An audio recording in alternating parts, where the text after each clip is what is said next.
আমার একটা প্রশ্ন আছে। আমার মনে মাঝে মধ্যে একটা প্রশ্ন উঠে দেয়, সেটাই শেয়ার করবো তোমাদের সাথে। তোমাদের যদি কারো উত্তর জানা থাকে আমাকে অবশ্যই কমেন্ট করবে।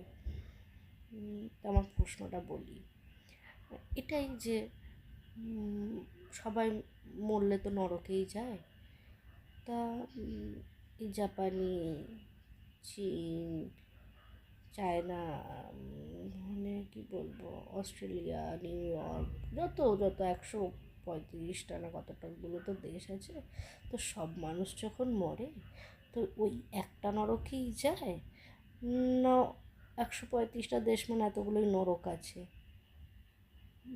এটা খুব চিন্তার বিষয় আমার কাছে। মানে একটা নরকেই যদি সবাই যায়, ওখানে কি ল্যাঙ্গুয়েজ প্রবলেম হয় না লোকে? কী জানি।